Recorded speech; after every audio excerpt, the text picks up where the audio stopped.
Duha ka buwan ang milabay human kini giablihan sa publiko misamot ang kadaot sa track oval sa Cebu City Sports Center. Gani karong ting-uwan, maobserbahan nga dunay nagpundo nga tubig uwan sa mga buslot ug gisi sa oval.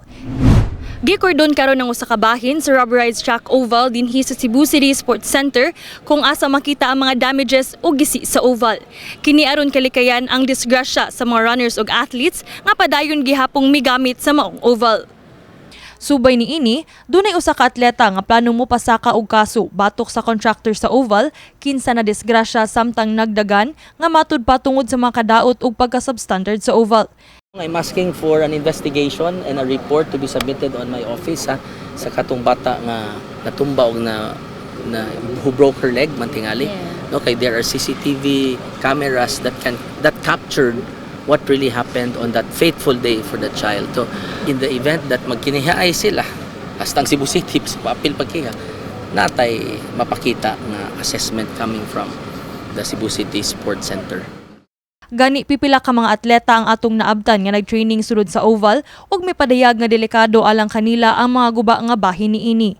Dili magamit ang lane 1, lane 2, lane 3 kay murag dako kay damage ang kuan ay diha nga part puhon kay mausab ba siya kay para magamit ay para nindot na siya kuan kanang upcoming si Safi kay arim daw i-held na ma-proof nga ma-cause tag injury kanang like dito dapita nga for example nga matakil po ka nya wala kay nga murag itaro sa trabaho pero ang uban na wala nagkalimao ba.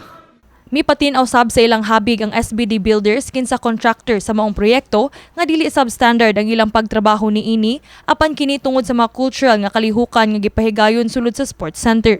Nakadaot na lang kay kuan kanang mga activities ba pero pag mo na mga activities diha kay sports complex na dapat ba ang mga cultural nga events nato ibutang sa cultural center na sports center so magbuba nang gyapon na siya di ma-return na nato siya kanya kung any other damages sa nahitabo mao na ang concern lang sa nako kay di naman pwedeng magsige balik-balik sa mong trabaho gasto mi ko mong kwarta pero may ana babat for the love of the city and and the request of the mayor we will do it this one time.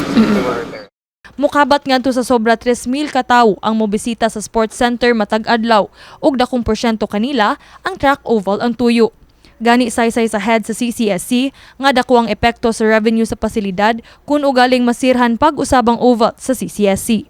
Kung kay epekto, kung close kay for the information sa tanan ang kaning oval gud mo dako kayo og kita siya.